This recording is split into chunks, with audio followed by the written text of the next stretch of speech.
En noviembre de 2020 se registró una ola de 18 metros frente a la costa de la isla de Vancouver, Canadá. El equipo de Marine Labs, la empresa que opera la boya atrapada por la ola, no podía creer los datos que veía. Todo estaba normal y luego, inesperadamente, una fuerza enorme llegó, hundió la boya y luego la lanzó hacia arriba hasta bien alto antes de llevarla aún más profundo. La probabilidad de que se forme una ola tan grande es de una vez cada 1300 años, por lo tanto, tenían que estar seguros de que no se tratara de un error técnico. Marine Labs envió los datos a un científico especialista en olas errantes de la Universidad de Victoria. Analizaron y validaron los hallazgos y los compartieron en febrero de 2022. La ola se convirtió oficialmente en la ola errante más extraña jamás registrada, ya que tenía 3 veces la altura de las olas a su alrededor. Por suerte, este gigante no dejó ningún daño, ya que ocurrió demasiado lejos de la costa. Durante siglos se creía que las olas errantes solo existían en las historias de los marineros. El propio Cristóbal Colón mencionó una ola errante, pero en aquel entonces oficialmente no se reconocía su existencia. En agosto de 1498, él estaba en su tercera expedición a las Américas. Mientras pasaba por un estrecho cerca de Trinidad, una enorme ola levantó los barcos. Lograron sobrevivir y continuar el viaje, y la zona todavía se conoce como las Bocas del Dragón, el nombre que le dio Colón. En 1826, un científico y oficial de la Marina francesa cruzaba el Océano Índico en su barco, el Astrolabio. Se encontró con una terrible tormenta y presenció varias olas de 25 metros de altura. La tripulación perdió a uno de sus miembros, pero 4 de ellos, incluido el capitán, lograron llegar a tierra y difundir la historia de las olas gigantescas. Pero en aquel entonces los científicos estaban convencidos de que las olas no podían superar los 10 metros de altura, así que todos tomaron esta historia como un cuento. Los testigos compartieron muchas otras historias de enormes olas que surgieron de la nada, pero los científicos reconocieron oficialmente la primera ola errante recién en 1995. Pasó a la historia como la ola Draupner o la ola de Año Nuevo. Este monstruo marino del Mar del Norte golpeó la plataforma de gas noruega Draupner el día de Año Nuevo. Alcanzó una altura de 26 metros, mientras que las olas a su alrededor eran 2 veces más pequeñas. La plataforma fue construida para soportar olas de hasta 20 metros de altura y contaba con los sensores más avanzados de su época. Se convirtió en una sensación en el mundo científico porque no se parecía a ningún otro tipo de ola que hubieran estudiado antes. Entonces les dieron a las olas errantes una definición oficial. Es una ola que mide más del doble de altura que las otras a su alrededor. Estas muchachas rudas, también conocidas como olas anómalas, olas monstruo y olas episódicas, pueden surgir rápidamente como un relámpago en un mar tormentoso o aparecer de la nada en aguas tranquilas.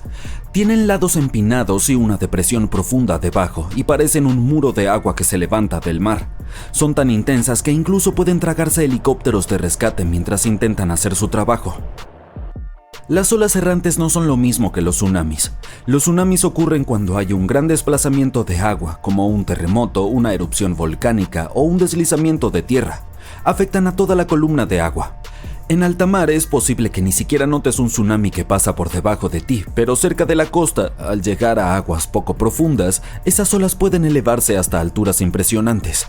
Las olas errantes se forman en la superficie, aunque a veces pueden originarse más abajo, y a estas se les llama olas internas errantes.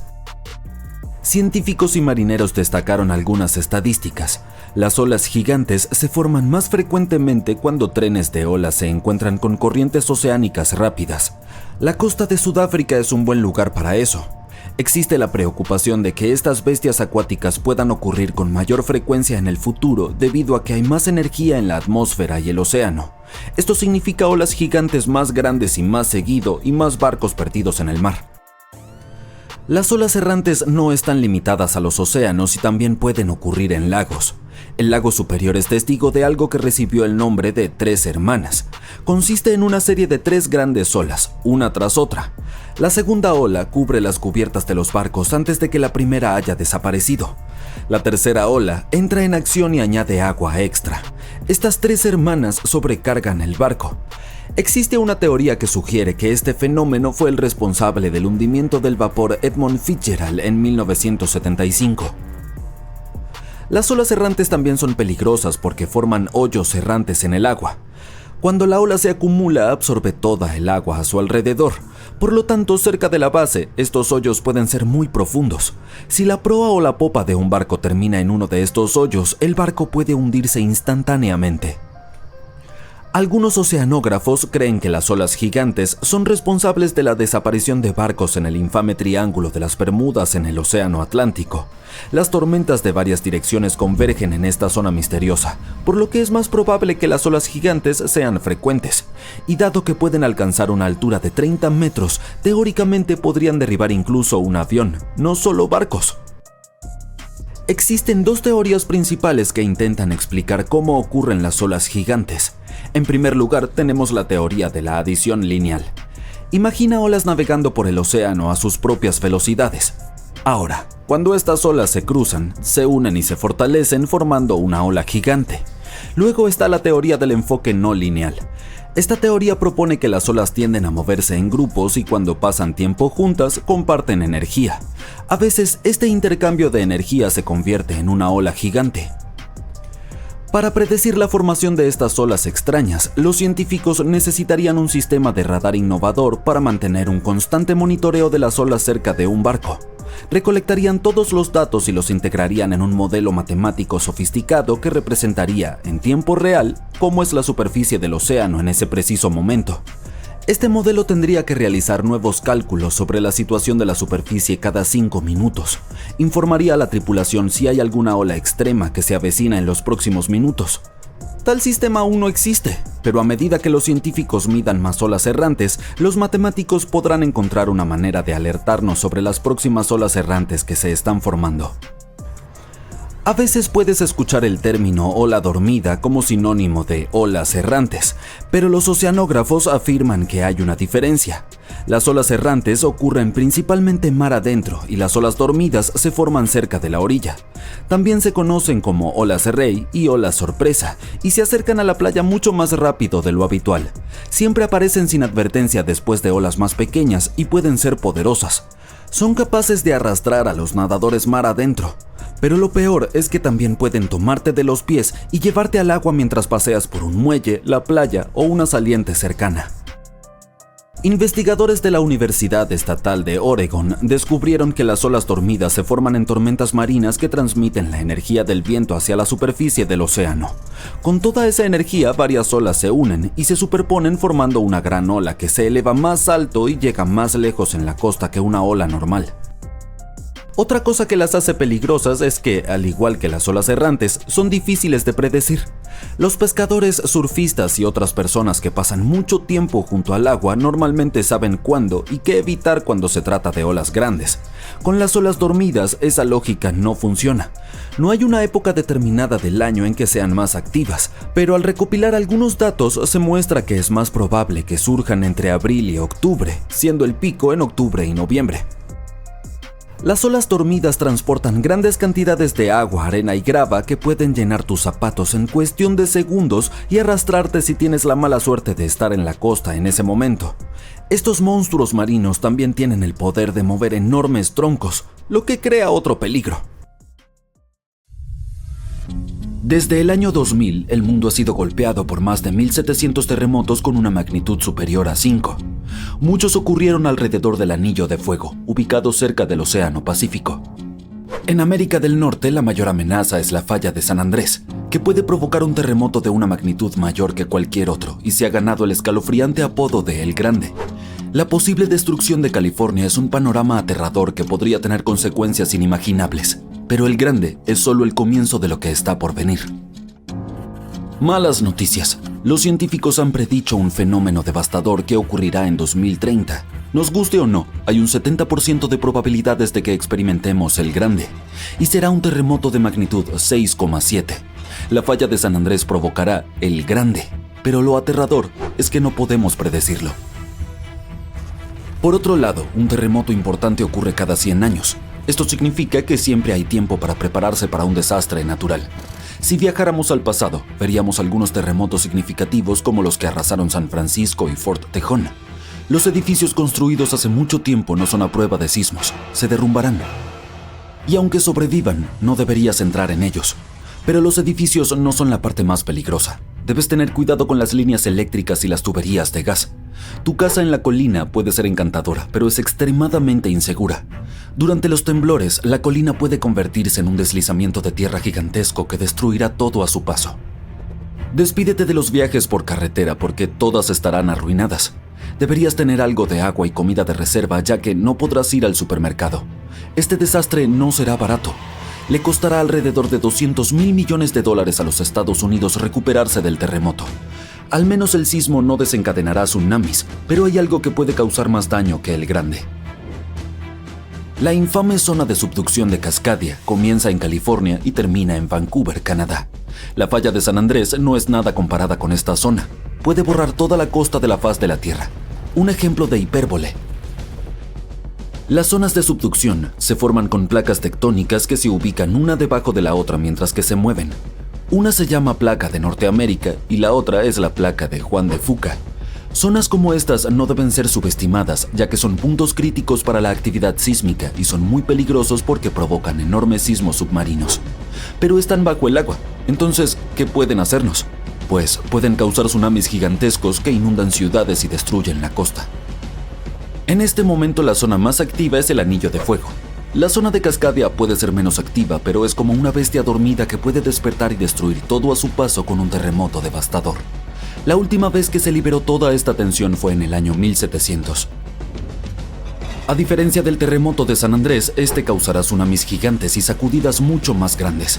Esperemos que te encuentres en un campo abierto en ese momento, ya que la mayoría de los edificios y puentes probablemente serán destruidos. Además, prepárate para las réplicas, ya que serán devastadoras. La naturaleza tampoco se salvará. Los deslizamientos de tierra cambiarán el hábitat de los animales, incluso nuestros hogares cambiarán para siempre. Por suerte, hay una luz al final del túnel y los científicos están haciendo todo lo posible para garantizar nuestra seguridad. Se han implementado nuevas normas. Cada nuevo edificio debe ser capaz de resistir grandes impactos.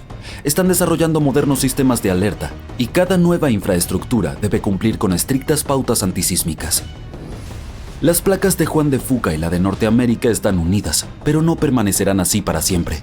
Cuando se deslicen, prepárate para un gran temblor. Cuanto más cerca estés del epicentro, mayor será el daño que experimentarás. Pero incluso si tienes la suerte de estar lejos, podrás sentir la tierra temblar por algún tiempo. Si comparamos la zona de subducción de Cascadia con la falla de San Andrés, veremos cuánto más peligrosa es la zona de Cascadia. En 1994 hubo un enorme terremoto de magnitud 6,7 en el área de Northridge, cerca de la falla de San Andrés. Lamentablemente, muchas personas no sobrevivieron y algunas resultaron heridas. En ese entonces, los edificios no eran a prueba de terremotos y muchos sufrieron daños. La zona de subducción de Cascadia puede causar un terremoto de magnitud 9.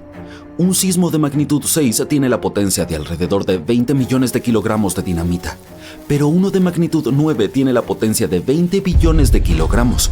El terremoto más fuerte jamás registrado ocurrió en Chile. Su magnitud fue de 9,5 y destruyó casi todo. Supongamos que has sobrevivido al terremoto, pero la lucha está lejos de terminar. Poco después, un tsunami poderoso golpeará con olas que podrían alcanzar hasta 30 metros en algunas zonas. Eso es muy distinto al terremoto en Sudamérica, que no puede producir olas significativas. Dile adiós a tu hermoso jardín, ya que el agua salada destruirá árboles y plantas y alterará el entorno por un cierto periodo de tiempo.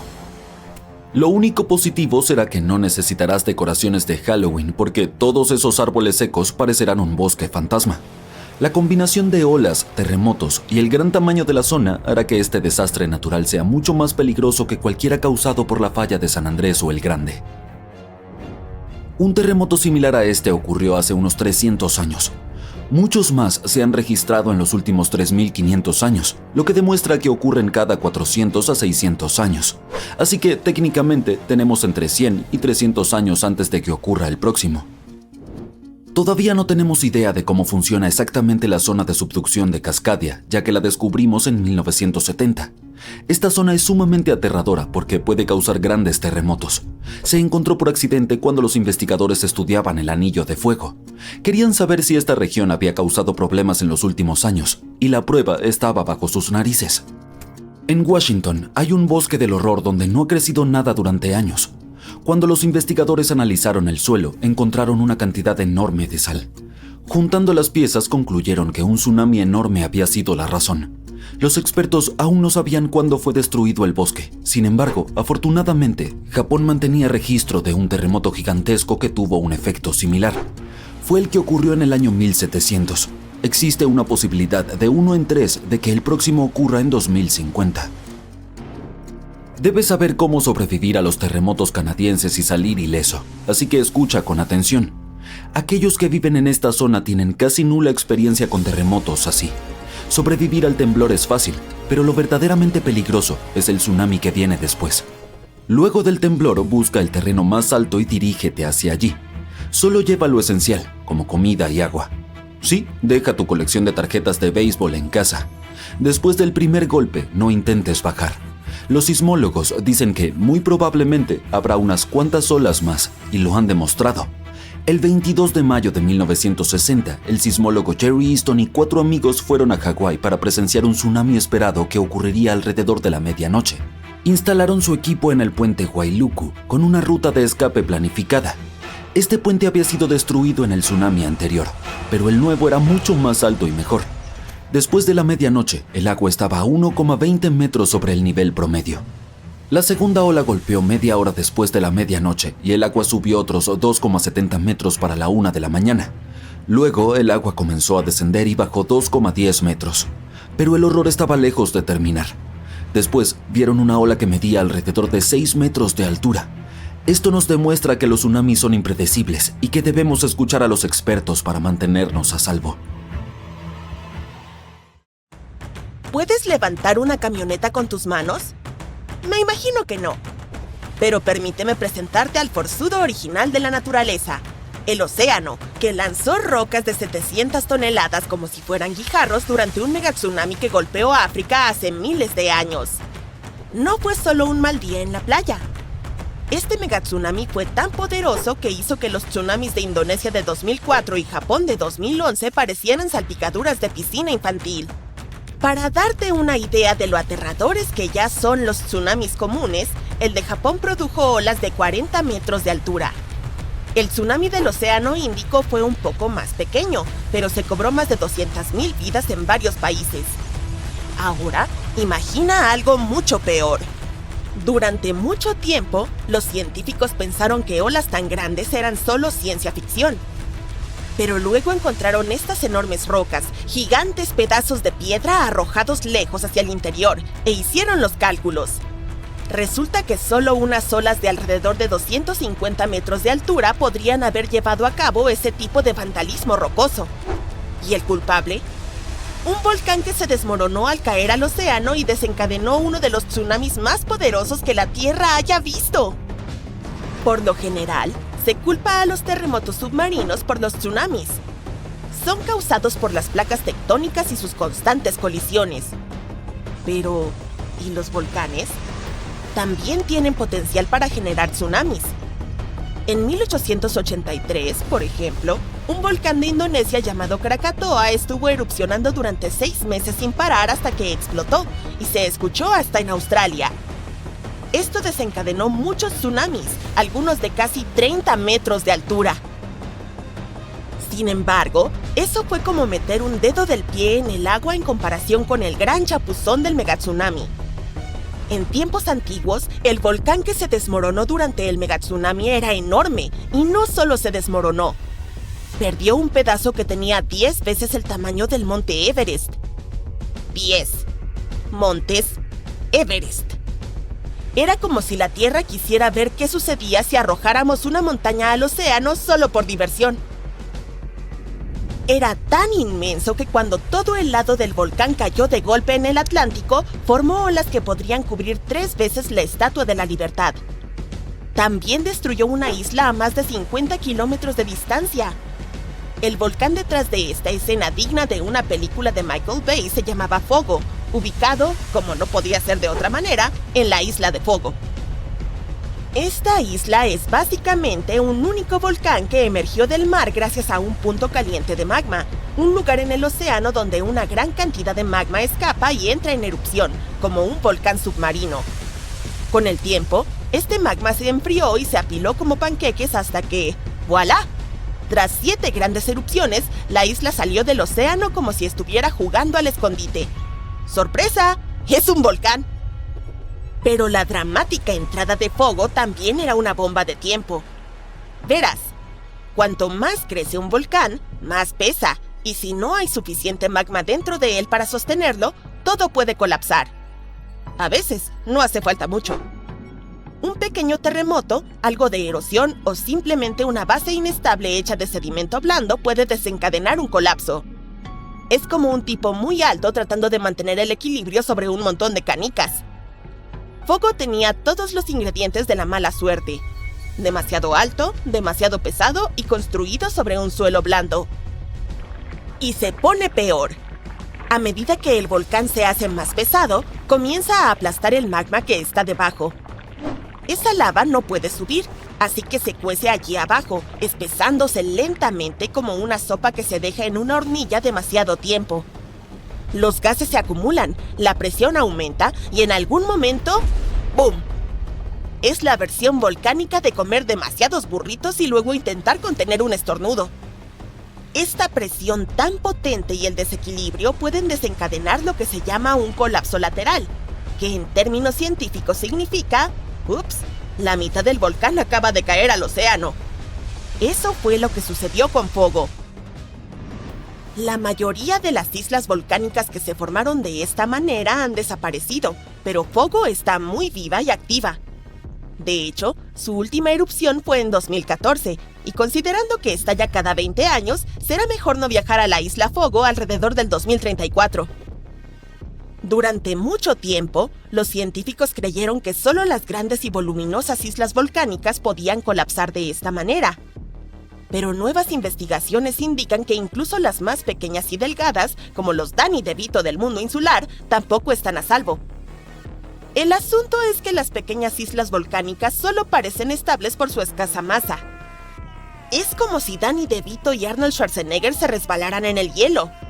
La caída de Arnie podría causar más caos, pero Danny podría salir volando. Y esos pequeños colapsos importan. Pensemos en Santa María, una pequeña isla que es unas 170 veces más pequeña que Hawái. Ha colapsado múltiples veces, no porque quisiera, sino porque básicamente está sobre migas húmedas.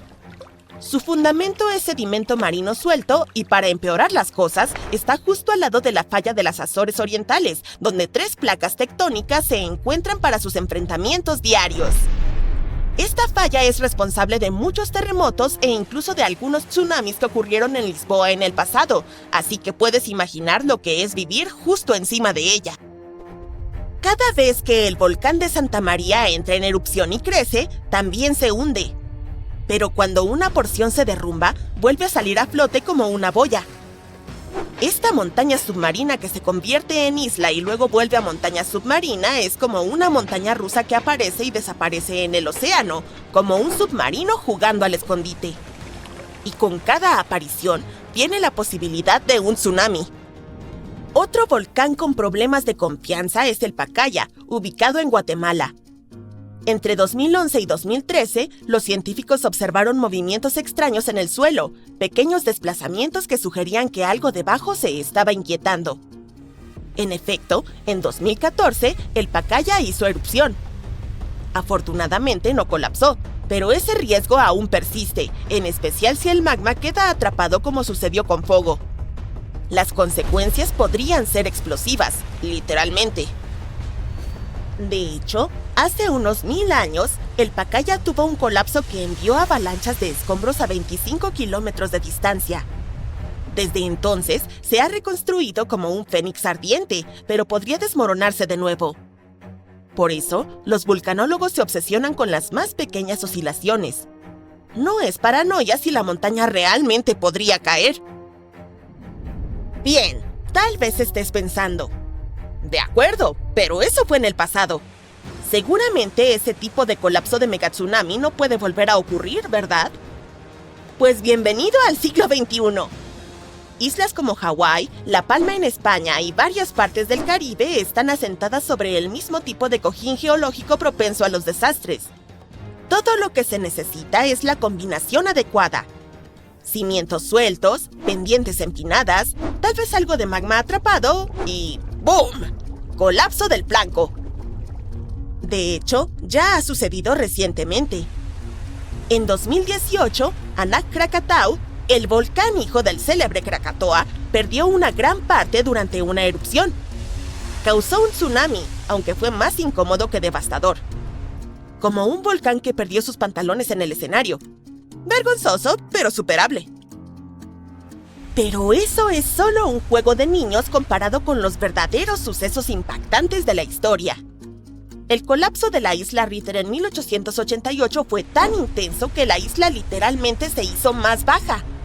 Pasó de medir más de 600 metros de altura a solo 140 metros.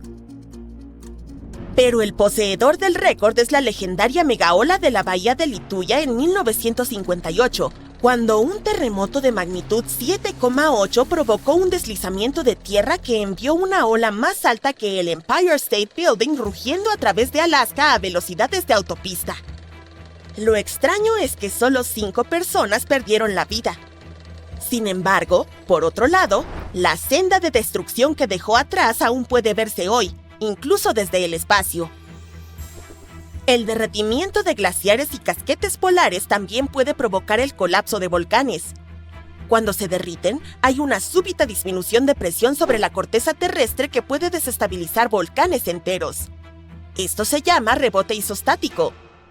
Es como quitar repentinamente una silla de debajo de alguien que ha estado sentado tranquilamente durante siglos.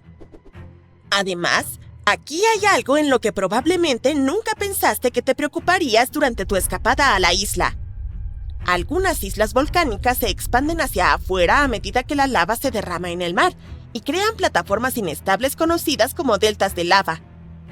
Estos deltas pueden colapsar sin previo aviso, llevándose de vuelta al océano la tierra recién formada y a veces también a los turistas.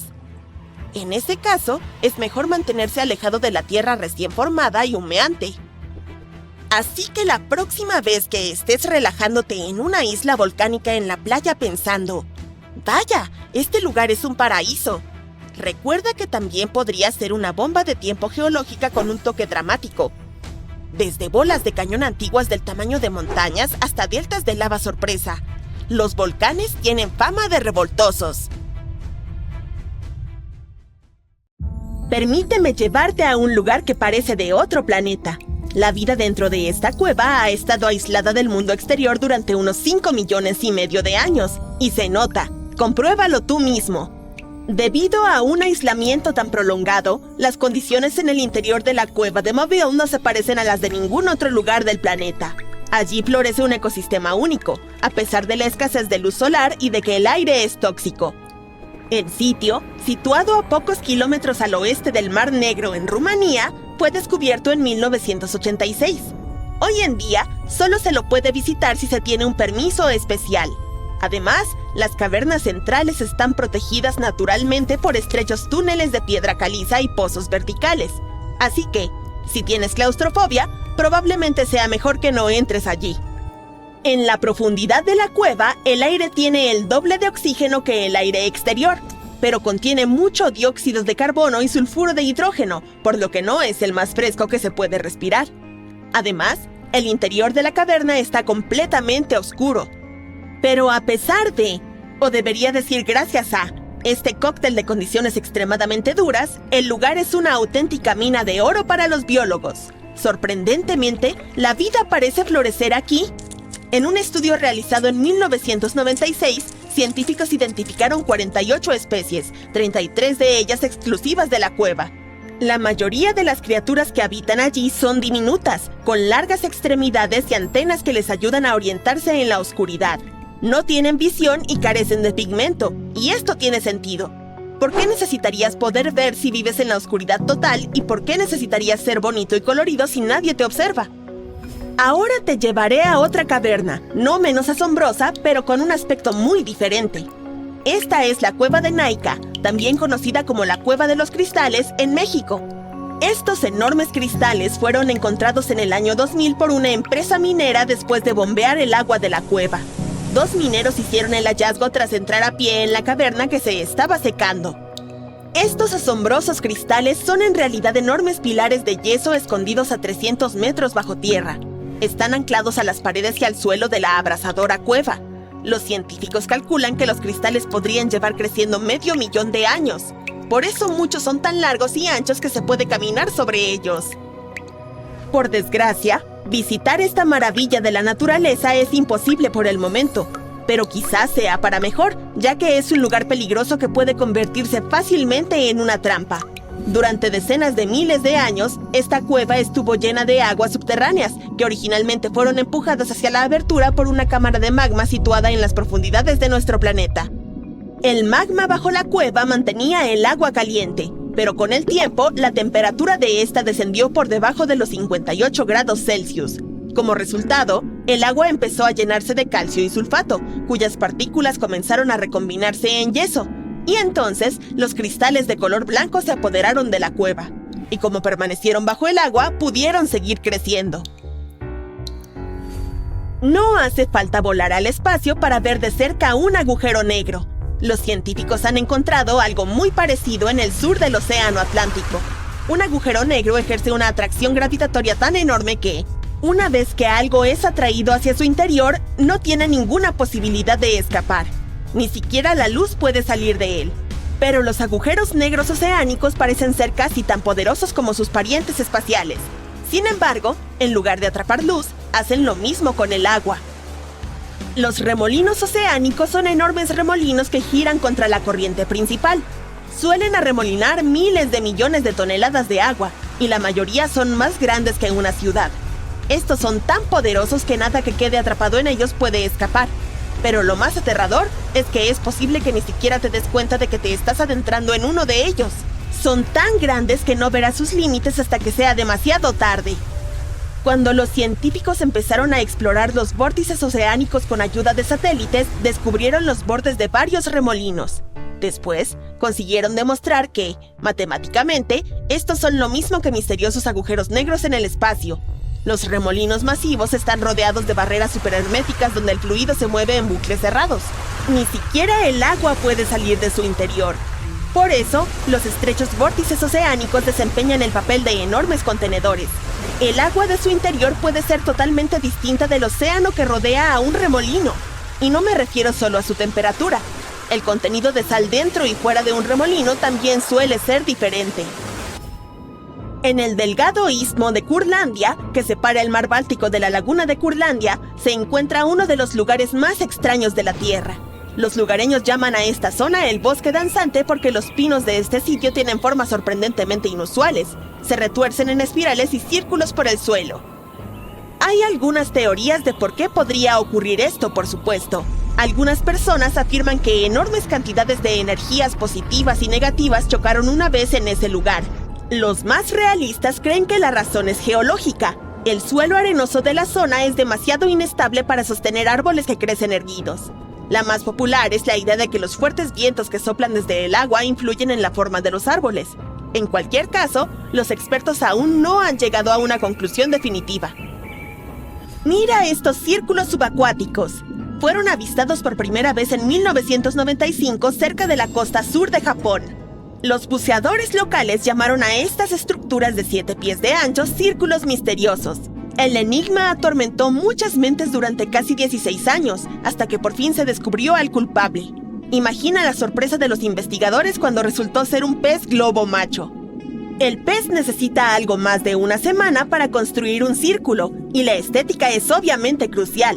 Un macho nada dentro del círculo, excavando valles en la arena con sus aletas. Pero eso no es todo. Los peces también utilizan conchas y corales para decorar determinadas partes de sus creaciones. Todo esto de construir un círculo tiene también una finalidad práctica. La forma de nadar de un pez macho empuja la arena hacia el centro del círculo y crea un montículo que luego le sirve de nido. El siguiente misterio de nuestra lista está en el Caribe. Justo frente a la costa de Belice hay un sumidero gigante. Es el Gran Agujero Azul. Tiene unos 305 metros de ancho y más de 122 metros de profundidad. Una vez, hace mucho tiempo, este agujero era una cueva. Pero entonces las aguas crecientes lo llenaron, haciendo que se derrumbara sobre sí mismo. Cuanto más desciendas a las cristalinas aguas del gran agujero, más oscuro se volverá. Verás montones de cuevas llenas de estalactitas, pero entrar en ellas es extremadamente peligroso, a menos que quieras perderte irremediablemente. Una vez alcanzada una profundidad de 15 metros, notarás que el agua brilla. Es la línea invisible que divide la parte superior salada del sumidero del abismo de agua dulce. Es posible que quieras volver atrás ahora mismo. ¿Quién sabe lo que podrías encontrar en las turbias profundidades?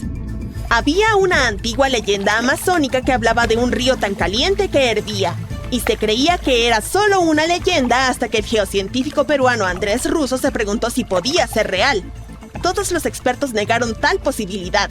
Al fin y al cabo, los ríos calientes existen, pero solo en las zonas donde hay volcanes. ¡Oh, vaya! Una grieta en el fondo del mar. Parece que el océano tiene una fuga. Pero no es la fuga que uno esperaría, en la que el agua fluye hacia afuera. Es más bien un manantial, ya que el agua se va hacia adentro, no hacia afuera. Esta fuga única es algo que conocemos como el oasis de Pythia. Un estudiante de posgrado, Brendan Phillip, fue quien lo descubrió accidentalmente.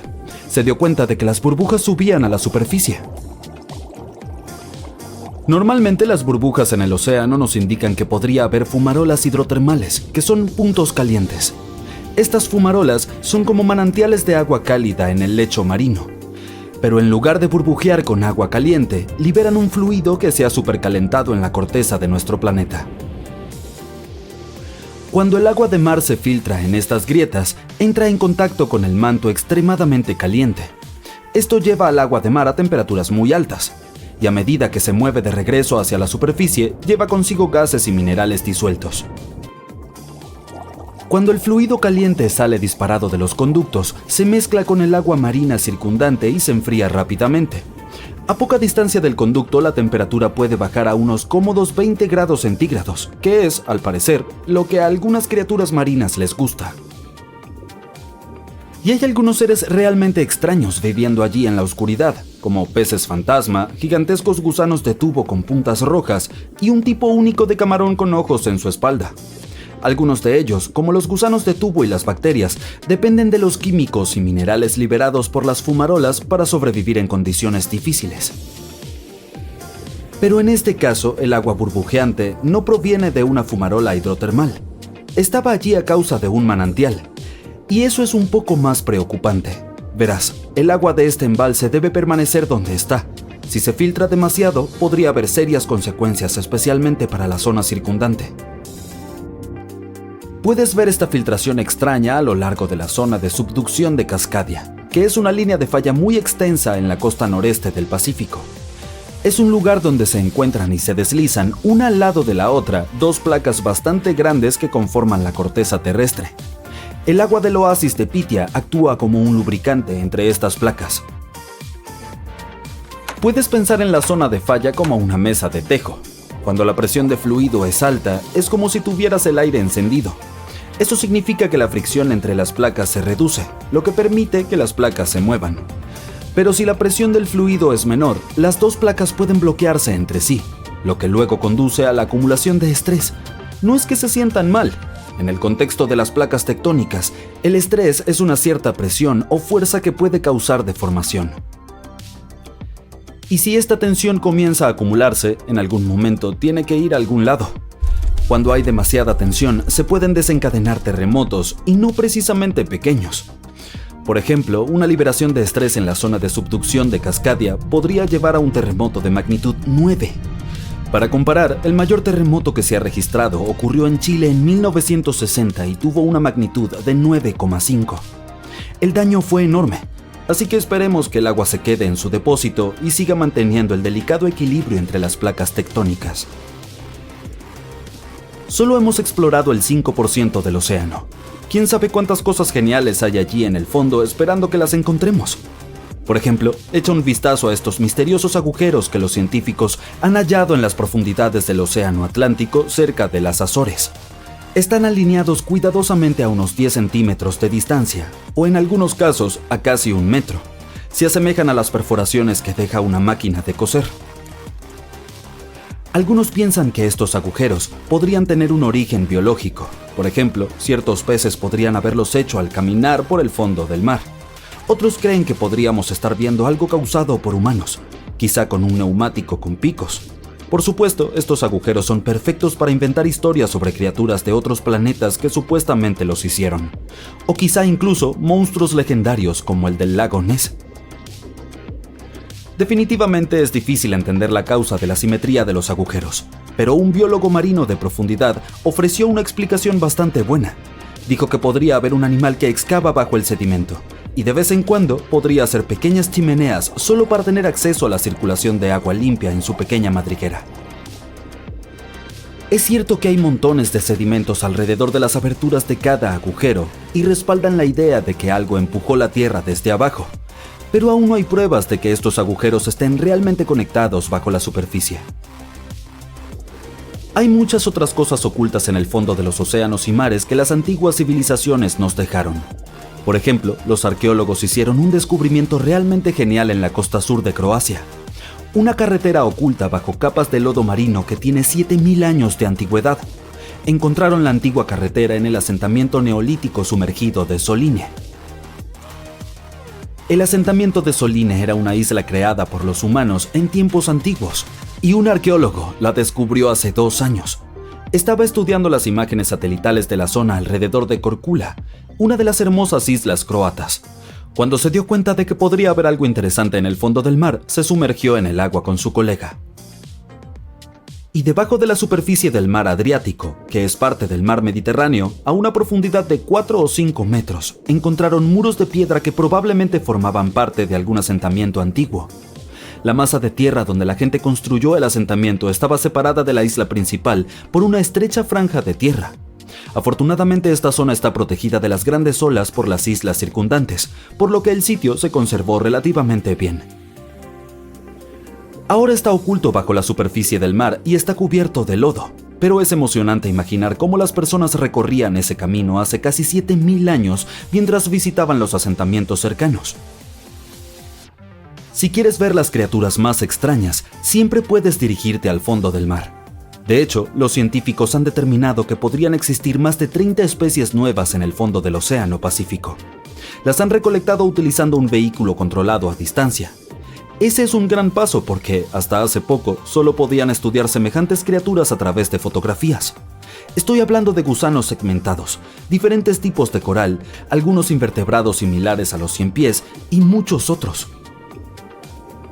Pero también existen muchas criaturas viejas y extrañas que ya sabemos que parecen salidas de películas de ciencia ficción. Por ejemplo, el pulpo rojo, el pez abismal. Bueno, este parece normal hasta que lo subes a la superficie. El tiburón duende, el pez víbora de Sloan, los gusanos zombies. Sí, te entiendo. Sigamos adelante.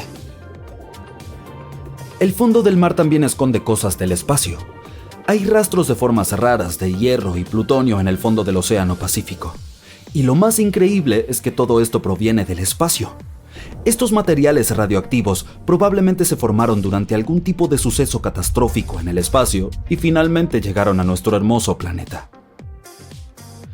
Estos escombros extraterrestres aparecieron en la Tierra en los últimos 10 millones de años. Después de caer en el Océano Pacífico y asentarse a una profundidad de 1,5 kilómetros, se convirtieron en parte de las capas de roca. El plutonio es especialmente emocionante para los científicos porque solo se ha encontrado en cantidades minúsculas, tal vez unos cientos de átomos, pero sigue siendo notable porque estos átomos son creados por estrellas en explosión. Cosas como esta nos demuestran que el universo produce elementos más pesados que el hierro, como el plutonio, el oro, el uranio y el platino. Todavía no estamos seguros acerca de los orígenes de estos elementos. Durante mucho tiempo, los científicos creían que la En 2018 tuvo lugar la erupción subacuática más grande jamás, o al menos la más fuerte que hayamos registrado. Los científicos analizaron unos terremotos que impactaron en la región occidental del Océano Índico, cerca de Madagascar. Entre 2018 y 2021, más de 11.000 terremotos atacaron una pequeña isla llamada Mayotte, entre Madagascar y Mozambique. El más fuerte tuvo una magnitud de 5,9. Hasta entonces la región había sido muy pacífica. Solo se habían registrado 2 terremotos en 50 años. Además de los terremotos normales, también hubo unos inusuales ruidos sísmicos, terremotos de frecuencias muy bajas que se formaron bajo tierra. Las personas no podían sentir esos ruidos en la superficie, pero los investigadores de distintas partes del mundo lo descubrieron y se dieron cuenta de que estaban asociados a actividad volcánica que nadie había detectado. Ocurrió algo extraño. Esa erupción volcánica creó un volcán gigante del tamaño de un rascacielos. El nuevo volcán subacuático terminó siendo cerca de 1,5 veces más alto que el One World Trade Center de Nueva York y casi 10 veces más grande que la Estatua de la Libertad. La zona donde apareció había sido explorada en 2014, pero en aquel entonces era un lugar casi plano, tranquilo y vacío. Ahora hay un volcán a casi 2.580 metros por debajo del nivel del mar, que recibe el magma de una reserva súper profunda, ubicada a 55 kilómetros bajo tierra. Es la reserva de magma volcánico más profunda que conocemos. La tierra tiene capas y la del medio es bastante maciza. Es similar al relleno de caramelo y cacahuate de muchos chocolates. Las investigaciones demuestran que debe haber fragmentos de corteza oceánica en lo profundo del manto terrestre líquido. Están atascados en él y crean grandes bultos en algo que se supone debería ser una capa lisa. Nuestro planeta tiene una capa exterior rígida, incluye un manto superior caliente y una corteza agrietada. El manto se mueve y se agita todo el tiempo, lo que hace que la corteza de la superficie también se mueva. De esta manera, la corteza oceánica se hunde en las profundidades y provoca que unas enormes masas de magma asciendan hacia la superficie de nuestro planeta. Los científicos incluso han hallado un fragmento antiguo del Océano Pacífico a cientos de kilómetros debajo de China. Esos son los viejos restos del fondo del mar del Pacífico que fueron arrastrados por debajo de la superficie de la Tierra hacia la zona de transición del manto. Esta losa de roca que solía estar al fondo del océano se compone de corteza y de partes sólidas del manto superior. La mayor parte de la actividad volcánica de nuestro planeta ocurre donde no la vemos, debajo de la superficie del océano. Cerca del 70% de toda la actividad volcánica tiene lugar en los océanos y mayormente en la zona del Pacífico Sur, con más de 1.100 volcanes comprimidos en esa región. Acantilados costeros, cadenas montañosas, suelos y sedimentos que bordean los valles. Estos son solo una pequeña porción de las rocas de nuestro planeta. Los océanos se esconden mucho más debajo de la superficie terrestre. Entre la superficie de la Tierra y su núcleo se encuentra el manto, una cadena rocosa cálida y gruesa que se mueve y fluye constantemente. A unos cientos de kilómetros más abajo existe un lugar donde nacen diamantes. A medida que se forman, son expuestos a temperaturas y presiones elevadas y más tarde se congelan. De esa manera, cuando llegan a la superficie, los científicos pueden explorar su estructura, descubrir cómo se forman y comprender mejor lo que sucede en las profundidades de nuestro planeta. Gracias a los diamantes se dieron cuenta de que el manto era muy húmedo y posiblemente contenía mucha más agua que todos los océanos de la Tierra. Nuestro planeta está devorando sus propios océanos. A medida que sus placas tectónicas se mueven, se hunden y se superponen, arrastran enormes cantidades de agua hacia el interior de la Tierra. El agua debajo de la superficie puede ayudar a producir magma y lubricar las fallas, lo que hace que los terremotos sean más propensos a ocurrir.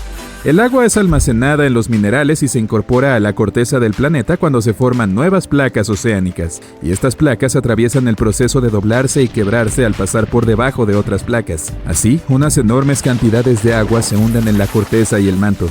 Los científicos investigaron una zona que se encuentra a 30 kilómetros por debajo de la superficie y se dieron cuenta de que estas regiones arrastran 3.000 millones de teragramos y cada teragramo equivale a 1.000 millones de kilogramos. Cada océano es como un mundo nuevo. Existen escenarios increíbles debajo de la superficie, cascadas, lagos y ríos magníficos. Debajo del relieve oceánico hay unas gruesas capas de sal y los ríos y lagos se forman porque el agua salada atraviesa esas capas y las disuelve, creando algo que recuerda a piscinas. La sal disuelta hace que el agua cercana se vuelva más densa. Después, esa agua se asienta ahí, lo que con el tiempo forma lagos o ríos subacuáticos. Pero también hay cadenas montañosas, fosas y cañones. Existe un cañón en el mar de Bering con más de 2.600 metros de relieve vertical. Esto hace que el Gran Cañón parezca mucho más pequeño, dado que el cañón submarino es casi 760 metros más profundo. Las áreas profundas del océano son muy frías. La temperatura del agua puede llegar a los 4 grados centígrados, pero, aún más abajo, el agua puede volverse muy caliente. En el fondo oceánico hay fuentes hidrotermales.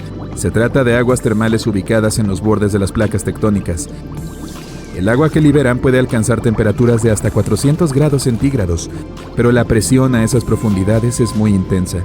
Tan intensa que ningún humano podría con ella. Sin embargo, es esa presión la que evita que el agua hierva. El océano tiene una profundidad promedio de 3,7 kilómetros. Las ondas de luz pueden llegar a sumergirse hasta 1000 metros, aunque en cantidades muy pequeñas. Así que todos los misterios ocultos debajo de este punto permanecen bajo una oscuridad completa.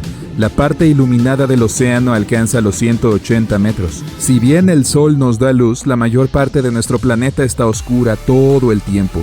Esto se explica por los océanos que cubren el 70% de nuestro planeta. El sonido más fuerte que haya provenido del océano, y uno de los sonidos más fuertes jamás registrados, fue producto de un sismo de hielo. Fue tan fuerte que los investigadores lo captaron con sensores que se encontraban a más de 4.800 kilómetros. Hubo una actividad sísmica que llevó al suelo congelado a desmoronarse. La capa de hielo de la Antártida es más grande que la región continental de los Estados Unidos y México juntos. Un iceberg grande de la Antártida contiene más de 75,000 millones de litros de agua, lo que podría abastecer a 1 millón de personas durante 5 años. Los humanos generalmente podemos beber hielo marino, aunque no podemos beber agua de mar. A medida que pasa el tiempo y el hielo envejece, la salmuera atrapada entre los cristales de sal se drena. De esta forma, el hielo pierde la cantidad de sal suficiente para ser consumido. Si todas las capas de hielo y glaciares que tenemos en la Tierra se derritieran al mismo tiempo, el nivel del mar se elevaría a otros 80 metros, un poco menos que la Estatua de la Libertad y tanto como un edificio de 25 pisos. Las almejas viven lo suficiente como para contarnos más acerca del pasado de los océanos. Los moluscos antiguos pueden vivir más de 500 años. Para aprender más sobre un árbol puedes usar sus anillos y averiguar qué tan viejo es. Para conocer la edad de un molusco puedes examinar los anillos de su concha. Este es el mismo método que permite a los científicos obtener información sobre el océano, el clima y otros fenómenos. Las almejas pueden ayudarnos a vislumbrar lo que ocurrió hace unos 1000 años. Actualmente la Tierra tiene no 4 sino 5 océanos. El nuevo océano, llamado Océano Austral, fue reconocido oficialmente hace unos pocos meses. Limita con los océanos Atlántico, Pacífico e Índico. Así que los científicos no logran consensuar si se trata de un nuevo océano o de una parte de las regiones más frías de estos tres. No solo dividimos los océanos en los mapas, cada uno tiene condiciones diferentes para especies marinas únicas. Por ejemplo, el Océano Austral tiene focas leopardo, orcas, ballenas, minke, pingüinos emperador y otros animales que viven en mares muy fríos. También es hogar del krill, criaturas pequeñas que parecen camarones y son alimento de otros animales más grandes que viven ahí. La vida en nuestro planeta comenzó hace unos 3.500 millones de años. Yo aún no existía. El cómo y el cuándo sigue siendo un misterio, pero algunas teorías afirman que la vida podría haber surgido en las profundidades del océano hace unos años. Los científicos hallaron tubos y filamentos microscópicos dentro de rocas formadas hace 4.000 millones de años. Estas rocas son fragmentos de corteza oceánica antigua. Además, estos tubos y filamentos pequeños son similares a los microbios que aún hoy pueden encontrarse en las fuentes hidrotermales de las partes más profundas del océano. La idea es que estas células vivas hallaron condiciones para permanecer con vida en pequeños poros rocosos dentro de las chimeneas de estas fuentes. Y así comenzó la asombrosa aventura de la evolución de la vida en nuestro. Si todos los volcanes de la Tierra entraran en erupción al mismo tiempo, tendríamos alrededor de 1500 de estas formaciones estallando de una vez. Por lo general, solo entre 10 y 20 volcanes están activos por día, pero ¿cómo se vería el mundo si todos explotaran al mismo tiempo? Los geólogos piensan que no sería nada bonito. Aunque solo los volcanes terrestres entraran en erupción juntos, eso desencadenaría una reacción en cadena mucho peor que cualquier cosa que hayamos visto antes. Los dos grandes problemas serían las cenizas y los gases volcánicos. Mientras que las explosiones y la lava serían dañinas para las personas cercanas, el verdadero peligro reside en lo que sucede después. Una capa gruesa de ceniza cubriría el planeta, bloqueando completamente la luz solar. Sin la luz solar no hay fotosíntesis, lo que significa que los cultivos desaparecerían y las temperaturas bajarían considerablemente. Y toda esta nube de ceniza podría permanecer en la atmósfera durante 10 años. Además de la ceniza, también hay que preocuparse por la lluvia ácida. Los gases volcánicos como el ácido clorhídrico y el dióxido de azufre se mezclarían con la atmósfera y caerían de nuevo como lluvia ácida. Este tipo de clima dañaría las aguas subterráneas y las superficies oceánicas. Aunque los humanos encontraran una manera de sobrevivir hasta este punto, no tendríamos corales ni otras criaturas marinas a nuestro alrededor. Los científicos han observado sucesos similares en la historia de la Tierra, aunque a menor escala. Las grandes erupciones volcánicas han sido vinculadas con extinciones masivas. Cuando el monte Pinatubo entró en erupción en 1991, enfrió partes del mundo durante 2 años. Pero el dióxido de carbono adicional de estas erupciones también podría calentar el planeta de la misma manera en que encendemos la estufa para darle una capa crujiente a nuestra comida. Los geólogos también mencionaron que hay evidencia en la atmósfera de que fenómenos semejantes tal vez ocurrieron en el pasado distante. Durante el período Cretácico, los niveles de dióxido de carbono eran mucho más altos que hoy en día, lo que impedía que la vida marina prosperara.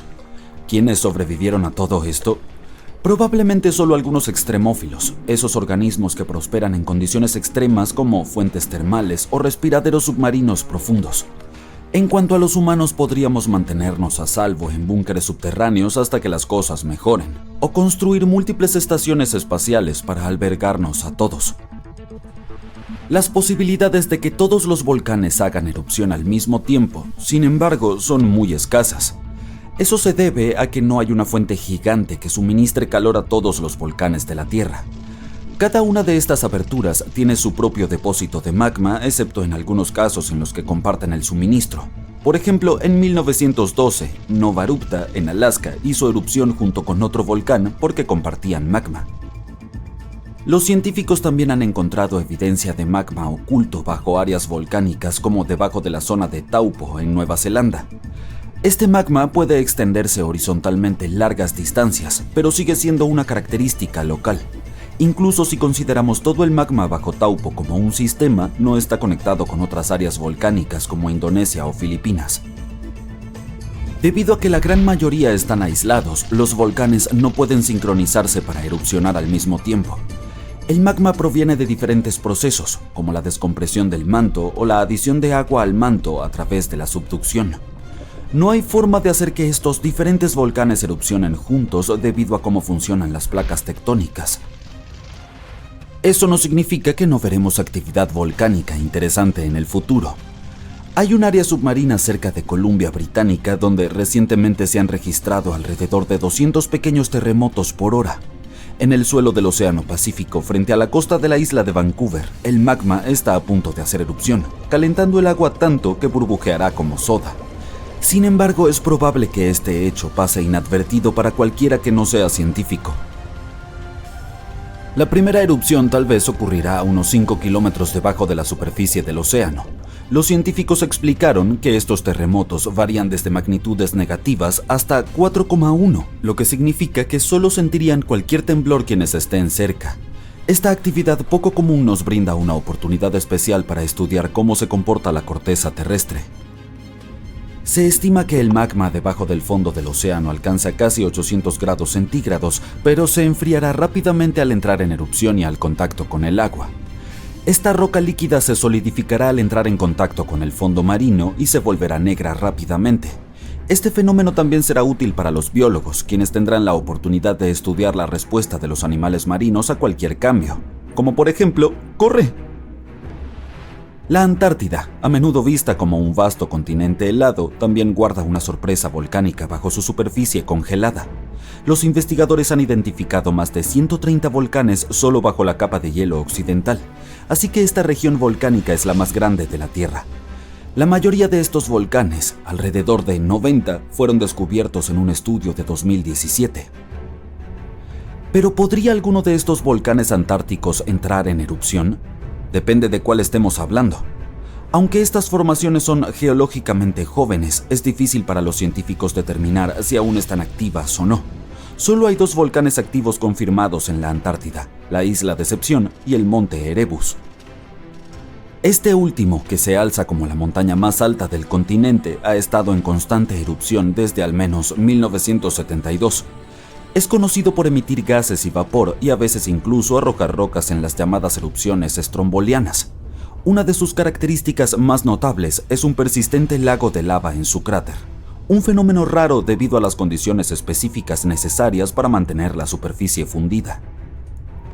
Por ejemplo, está alimentado por un suministro constante de magma desde lo más profundo del manto terrestre. Este flujo continuo de roca fundida proporciona el material para que exista el lago de lava. También cuenta con temperaturas ambientales bajas.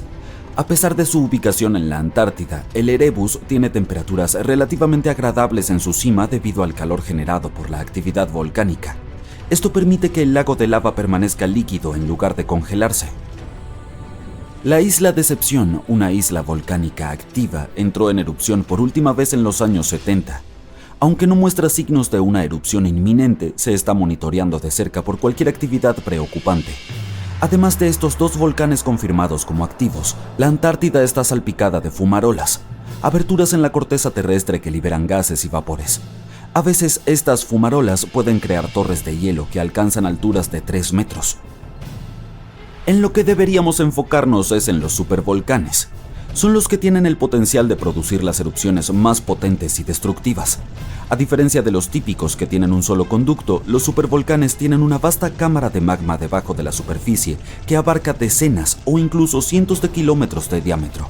Sus erupciones pueden tener efectos catastróficos en el área circundante e incluso afectar los patrones climáticos globales debido a las cantidades de ceniza y gases que liberan en la atmósfera. Un famoso supervolcán es el de Yellowstone, que algunos dicen que se está preparando para otra erupción. Tiene la capacidad de desatar una erupción colosal que expulsaría más de 1000 kilómetros cúbicos de material. Pero aunque nos gustaría predecir su comportamiento, los volcanes no siguen un calendario. Por el contrario, las erupciones ocurren cuando hay suficiente magma debajo de la superficie. También debe haber bastante presión para que el magma viaje hacia arriba. Y hasta donde podemos medir, estas condiciones no se cumplen en la actualidad en Yellowstone. Claro, muchos volcanes operan en un patrón cíclico, pero eso no significa que Yellowstone esté atrasado. De hecho, ha tenido solo 3 grandes erupciones en los últimos 2 millones de años. Además, el término supervolcán se refiere al tamaño de la formación, no necesariamente a lo peligroso que pueda ser.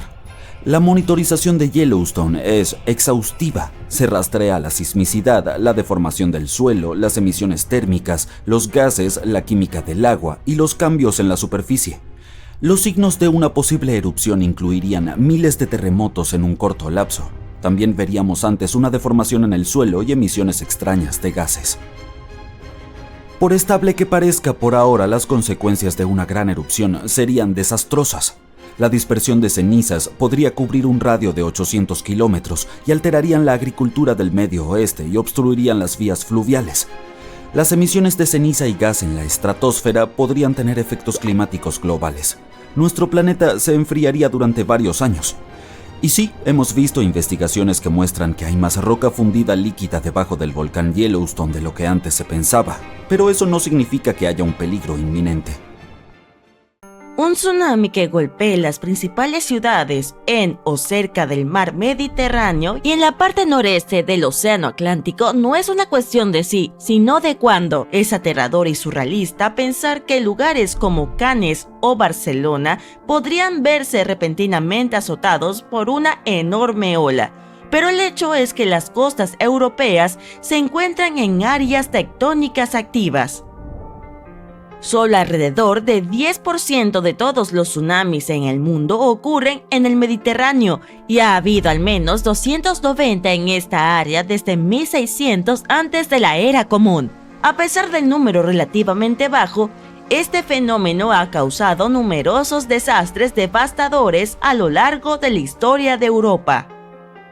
En 1755, un terremoto de magnitud 8,5 con epicentro al oeste-suroeste del Cabo de San Vicente provocó un tsunami que destruyó gran parte de Lisboa, la capital de Portugal. Unos 40 minutos después del terremoto, una enorme ola arrasó con el puerto y el centro de la ciudad, avanzando rápidamente por el río Tajo. El fenómeno fue tan rápido que varias personas a caballo tuvieron que galopar hacia terrenos más altos para evitar ser arrastradas. Y eso fue solo el comienzo de una pesadilla, ya que 2 olas más aterradoras golpearon Lisboa justo después. Un desastre como este es similar a lo que vemos en el Océano Pacífico varias veces por siglo, pero en el Atlántico es muy raro. Se espera que este tipo de gran tsunami ocurra cada 3 o 5 siglos, pero ahora podría suceder mañana. Marsella, en Francia, Chipiona, en España y otras ciudades están en la lista de ubicaciones importantes que podrían inundarse pronto, con aproximadamente un 100% de posibilidad de ser golpeadas por un tsunami en los próximos 30 años. Las estadísticas muestran que la ola probablemente será de más de 1 metro de altura. Sé que no suena mucho, en especial porque cuando pensamos en tsunamis, imaginamos olas aterradoramente altas, como la que golpeó la bahía Lituya en Alaska. En ese caso, la ola tenía más de 518 metros de altura.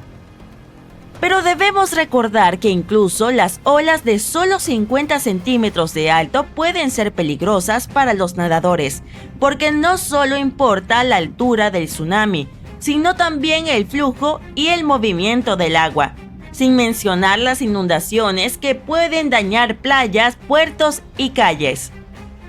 Si la costa tiene un pequeño puerto y el malecón es excepcionalmente bajo como en Cannes, este desastre natural podría ser mucho más peligroso.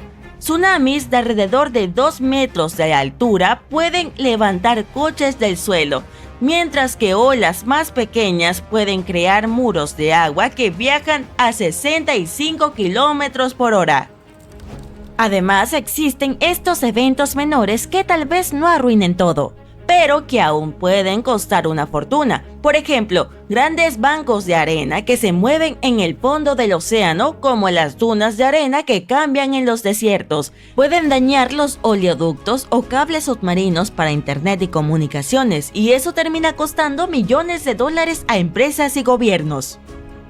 Es por eso por lo que las organizaciones como la UNESCO están preocupadas por la posibilidad de que un tsunami peligroso golpee Europa pronto, así que están haciendo todo lo posible para prevenir escenarios apocalípticos, como lo que sucedió en 2004 cuando un terremoto frente a la costa de Sumatra, Indonesia, causó olas de más de 30 metros de altura en las comunidades costeras, resultando en más de 200.000 vidas perdidas.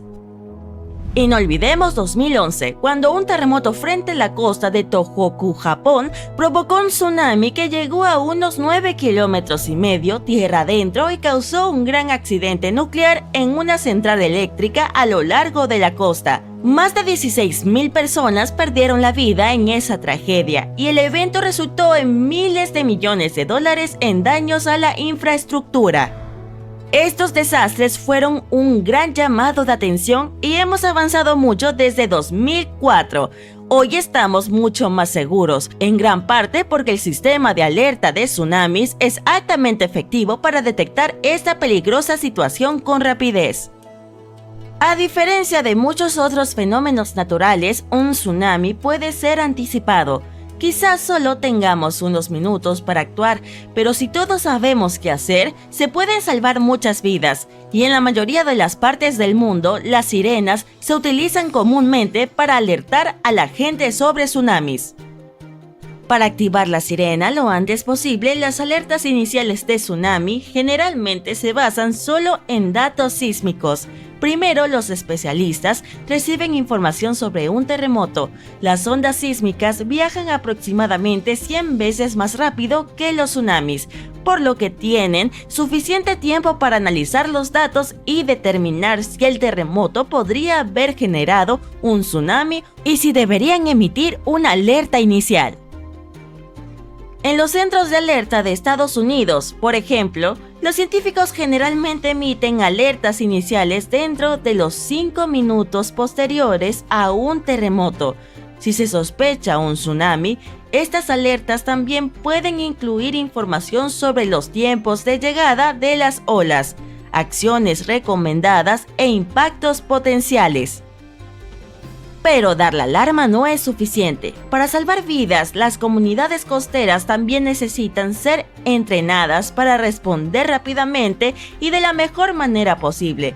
Por eso la UNESCO produjo este programa llamado Tsunami Ready, dirigido a capacitar a las personas que viven en áreas costeras en riesgo sobre cómo actuar en caso de un evento de tsunami para el año 2030. La idea es ayudar a las comunidades a mantenerse seguras, enseñándoles cómo proteger sus medios de vida y resguardar sus hogares. Ser reconocida como Tsunami Ready por la UNESCO no significa que una comunidad sea a prueba de tsunamis. Por supuesto, es más bien un reconocimiento de que han adoptado todas las medidas posibles para mitigar los riesgos de tsunamis. Así que las autoridades están ayudando a las comunidades a prepararse instalando señales de evacuación, estableciendo procedimientos de seguridad y creando planes para alertar a los turistas, como España, que distribuyó señales de advertencia de tsunamis a lo largo de toda la costa, así como señales que muestran rutas de evacuación hacia terrenos más altos. Y España debe estar preparada. Quiero decir, solo 7 tsunamis han golpeado el país desde el año 365, así que es difícil predecir los efectos de un evento así, pero podrían ser devastadores, considerando que las áreas costeras españolas son tan económicamente importantes. También hay una zona de peligro en la falla de Averroes, debajo del mar de Alborán. Si ocurre un terremoto en este punto, la gente tendrá solo 21 minutos para escapar de un tsunami. La UNESCO también ha establecido 12 centros de alerta de tsunamis, que abarcan Europa también. Esta iniciativa incluye 5 centros ubicados en las regiones del Mediterráneo y en el noreste del Atlántico. Estos centros pueden salvar miles de vidas porque monitorean las perturbaciones oceánicas las 24 horas del día, los 7 días de la semana. Luego, tras analizar la amenaza, envían mensajes basados en el potencial del evento para causar un tsunami. La escala de intensidad va desde sin efecto hasta completamente devastador. Con eso entienden que casi todos los edificios de ladrillo podrían ser demolidos por las olas, y hasta las estructuras de concreto más reforzadas podrían sufrir daños graves. Hasta ahora hemos hablado principalmente de tsunamis causados por terremotos a lo largo de límites de placas tectónicas convergentes. De hecho, los terremotos han representado más del 80% de los tsunamis desde 1900, pero los tsunamis también pueden producirse por deslizamientos de tierra, erupciones volcánicas e incluso impactos de meteoritos. Los expertos también están preocupados de que con los cambios climáticos actuales podríamos ver más medio-tsunamis apareciendo en el Mediterráneo. Estos son provocados por condiciones meteorológicas inusuales y pueden afectar cualquier costa que tenga un fondo marino poco profundo. Aunque no sean tan grandes o famosos como los tsunamis causados por terremotos, aún pueden causar daños significativos a la propiedad y poner en peligro a las personas. Por ejemplo, en 2006, un medio tsunami golpeó el puerto de Ciudadela en la isla española de Menorca. Los yates fueron lanzados uno contra otros y luego quedaron varados en el fondo del puerto cuando el agua retrocedió, resultando en daños de decenas de millones de euros. Desafortunadamente, los medio tsunamis en el Mediterráneo tienden a ser más fuertes durante el verano. Así que, si planeas pasar tus vacaciones en Europa, mantente alerta a cualquier señal de olas peligrosas. Si de repente te encuentras con un tsunami moviéndose en tu dirección, recuerda que es el momento de reaccionar. Muévete a un terreno más alto, lo más lejos posible hacia el interior. Presta especial atención a cualquier alerta de emergencia e información y sigue las indicaciones de las autoridades locales. Y lo más importante, no te quedes tomando fotos. Sal de la zona tan pronto como notes cualquier señal de este peligroso evento o si escuchas una alerta oficial de tsunami. Oye, mantente seguro. Un enorme corte de energía afectó a España, Portugal y partes del suroeste de Francia al mismo tiempo, dejando a millones de personas sin electricidad. Ocurrió el lunes por la mañana el 28 de abril de 2025 y causó muchos problemas. Los aeropuertos no podían funcionar, los trenes se detuvieron en lugares como Lisboa y Madrid y algunos hospitales tuvieron que cancelar cirugías porque no tenían energía. Todo se detuvo por completo.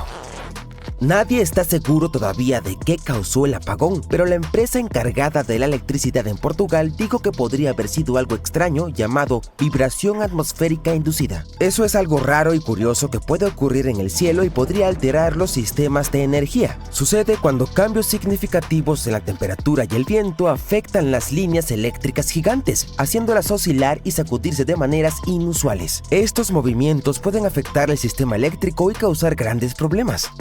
Entonces, REN, Redes Energéticas Nacionais, la empresa que gestiona la electricidad de Portugal, primero dijo que esos extraños tambaleos podrían ser la razón por la que todo se oscureció, pero más tarde dijeron que eso no fue realmente lo que ocurrió. Según REN, la verdadera razón del apagón fue un gran cambio de voltaje, como una subida de tensión en la red eléctrica de España. En ese momento, Portugal estaba utilizando electricidad de España. Cuando ocurrió esa enorme fluctuación de energía, activó los sistemas de seguridad automáticos en Portugal. Esos sistemas apagaron todo para proteger las plantas de energía. Lamentablemente, también provocaron un apagón en todo el país. Cuando hay un clima extremo en España, la temperatura del aire cambia rápidamente, lo que hace que las líneas de alta tensión se expandan o se contraigan, como bandas elásticas. Esto modifica su tensión y la forma en que se mueven con el viento, lo cual puede afectar tanto su equilibrio físico como la electricidad que fluye a través de ellas, desestabilizando todo el sistema. Algunos expertos dicen que si las cosas se ponen lo suficientemente mal, esto podría romper líneas eléctricas, provocar cortocircuitos o incluso dañar las torres que sostienen las líneas. Por eso los sistemas de seguridad siempre están instalados. Se supone que deben apagarse automáticamente partes de la red eléctrica para evitar desastres más grandes. Durante el apagón ocurrió algo similar a un efecto dominó. Cuando partes de la red eléctrica se apagaron, otras partes se volvieron inestables también. Algunos de los grandes generadores de electricidad no pudieron manejar el caos y tuvieron que desconectarse. Y cuando pierdes de repente esos grandes generadores, el sistema eléctrico no puede mantenerse. Demasiadas personas necesitan electricidad, pero no se produce lo suficiente. Puede causar que se propaguen más apagones rápidamente. Nadie sabe con certeza qué provocó el apagón. Algunas personas se preguntaron si podría haber sido un ciberataque, que alguien haya alterado el sistema a propósito a través de computadoras. Pero las autoridades de España y la Comisión Europea afirmaron que no había evidencia de eso. La compañía eléctrica de España lo dejó claro. ¿Un ciberataque? No, ese no fue el problema. Aún así, una gran razón por la que tantos lugares fueron afectados es que las redes eléctricas de Europa están conectadas como una gran telaraña. Normalmente eso es algo positivo, ya que si un país tiene un problema, otro puede ayudar compartiendo electricidad. Pero al mismo tiempo, todo debe permanecer súper equilibrado. La cantidad de electricidad que se produce debe coincidir con la demanda. Si incluso una parte se ve afectada, puede desorganizar la red para otras puertas cercanas, especialmente si dependían de ella. En otras palabras, cuando algo grande falla, puede propagarse a través de esa red y causar problemas en muchos países al mismo tiempo, tal como sucedió en este caso. Y no es la primera vez que pasa algo así. En 2003, la mayor parte de Italia estuvo sin electricidad durante 12 horas debido a un problema con una línea eléctrica conectada a Suiza. En 2006, una sobrecarga de líneas junto con bajas temperaturas provocaron un exceso de energía en la red eléctrica de Alemania, lo que terminó dejando sin electricidad a muchas partes de Europa. De cualquier modo, hablando del reciente apagón, para el martes por la mañana las cosas comenzaron a mejorar. La mayoría de las luces volvieron a encenderse en toda la península ibérica, que incluye a Portugal y España. Todo Portugal tenía electricidad de nuevo y el 99% de España también. Ahora las personas a cargo están tratando de averiguar exactamente qué salió mal y cómo asegurarse de que no vuelva a suceder. Sí, las redes eléctricas son impresionantes cuando funcionan, pero cuando algo falla, puede fallar en grande. Bien, viajemos al pasado, al año 2012. Fue entonces cuando India pasó por uno de los apagones más grandes de la historia. Más de 600 millones de personas se quedaron sin electricidad. Eso es como la mitad del país o toda la población de Europa. Este enorme caos ocurrió cuando 3 gigantescas redes eléctricas colapsaron al mismo tiempo. Sí, esas mismas redes que transportan electricidad. Así que cuando fallan, las luces se apagan por todas partes. Debido a esto, ciudades enteras dejaron de funcionar. Los trenes no podían moverse, las bombas de agua se detuvieron, los semáforos se apagaron y las personas quedaron atrapadas por todos lados. En Delhi, la capital, el metro se cerró y los pasajeros tuvieron que recibir ayuda para bajar de los trenes. Sin semáforos, las calles se convirtieron en enormes embotellamientos. El apagón afectó a 20 de los 28 estados de la India, incluyendo grandes como Punjab, Haryana, Uttar Pradesh, Rajasthan y Bengala Occidental. En Bengala Occidental, unos 200 mineros quedaron atrapados bajo tierra porque los elevadores dejaron de funcionar. Afortunadamente, todos fueron rescatados a salvo. Los ingenieros trabajaron toda la noche para hacer las reparaciones y para el día siguiente lograron restablecer la electricidad en las 3 redes. En India, los cortes de energía más pequeños ocurren con frecuencia, especialmente en las ciudades. Eso se debe a que el país no produce suficiente electricidad para todos y el equipo que utilizan es bastante viejo. Sin embargo, un colapso total de la red como este es raro. Antes de esto ocurrió en el norte de la India en 2001, así que cuando volvió a suceder en 2012 y en 3 redes a la vez, fue importante. Todo se detuvo y mostró cuán necesario era reparar el sistema. Pero apagones como estos también sucedieron en Europa antes. En 2006, algo extraño ocurrió porque la gente de Alemania tenía frío. Era una gélida noche de sábado y en el norte de Alemania las familias encendieron sus calefactores al mismo tiempo. Este repentino aumento en el uso de energía puso una enorme carga en la red eléctrica. Para empeorar las cosas, un cable de alta tensión importante había sido desconectado por un momento para que un barco pudiera pasar por debajo. ¡Wow! ¡Qué mal momento! La red no pudo manejar todo y comenzó a colapsar. Primero, el oeste de Alemania tuvo apagones. Luego comenzaron a fallar las cosas en Francia, donde ni siquiera la gran empresa eléctrica francesa EDF pudo satisfacer la demanda. En poco tiempo, la electricidad se cortó en París, en sus suburbios y en otras partes del país. Luego, el problema se extendió a Italia, España, Bélgica e incluso Marruecos. Millones de hogares se quedaron sin electricidad. Solo en Francia, alrededor de 5 millones de personas quedaron a oscuras. Los trenes dejaron de funcionar y los equipos de bomberos recibieron un montón de llamadas de personas atrapadas en ascensores. Uno de los encargados contó que todo empezó a desmoronarse como un castillo de naipes. País tras país comenzó a sacar energía de Francia, lo que solo empeoró las cosas. Para evitar un apagón total en toda Europa, tuvieron que cortar la electricidad por un corto lapso deliberadamente. En Italia se apagaron las luces tanto en las regiones del norte como en las del sur, Piamonte, Liguria y Apulia. Este país, que a menudo importa electricidad de otros lugares, también fue muy afectado. En 2003, la mayor parte de Italia se quedó a oscuras durante otro gran apagón. Bélgica tenía sus propios problemas, mientras que España tuvo cortes de electricidad en algunas de sus ciudades más grandes, Madrid, Barcelona, Zaragoza y Andalucía. Incluso los trenes y el tren de alta velocidad tuvieron que detenerse en algunos lugares. Todo comenzó porque demasiadas personas necesitaban electricidad al mismo tiempo y la red eléctrica europea no dio abasto. Más tarde, los expertos dijeron que todo esto demostraba cuán urgentemente Europa necesitaba modernizar y reparar sus antiguos sistemas eléctricos para evitar que algo así volviera a suceder.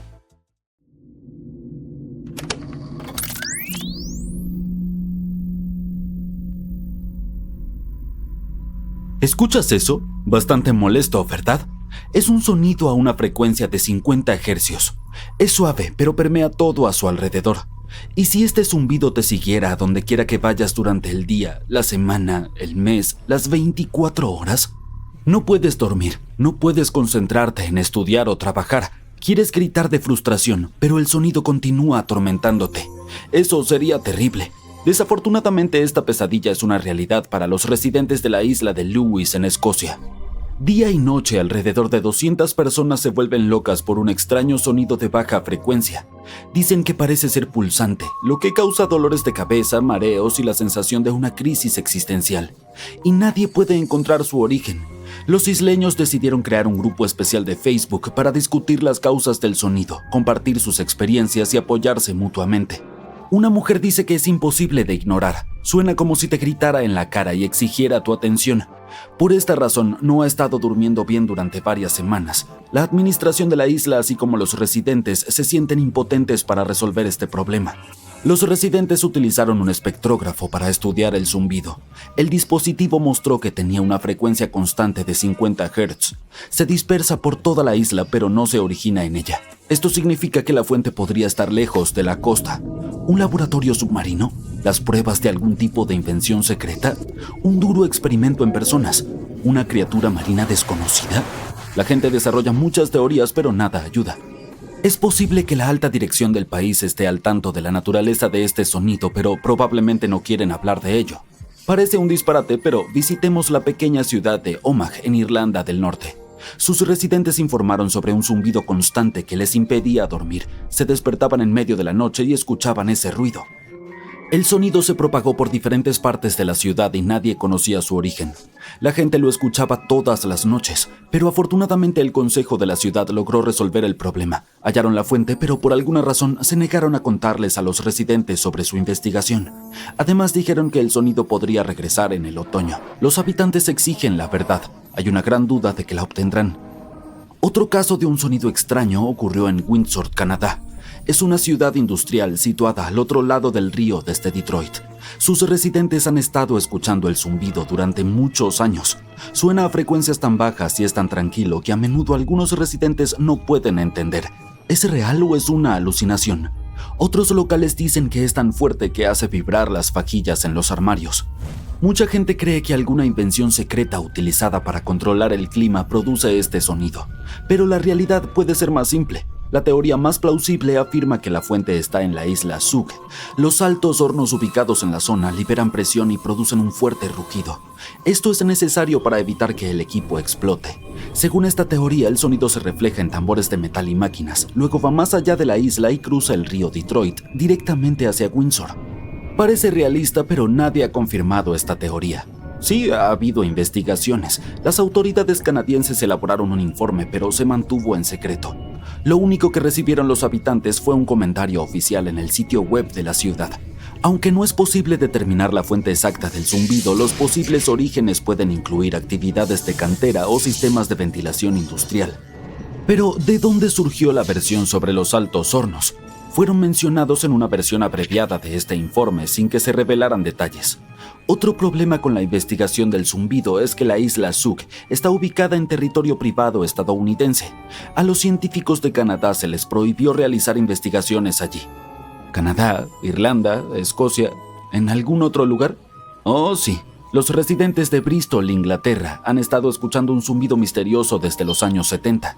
Y no solo ellos, tal vez tú, quien está viendo este video ahora mismo, lo escuches también. Si ese es el caso, entonces eres parte del aproximadamente 4% de la población mundial afectada por este problema.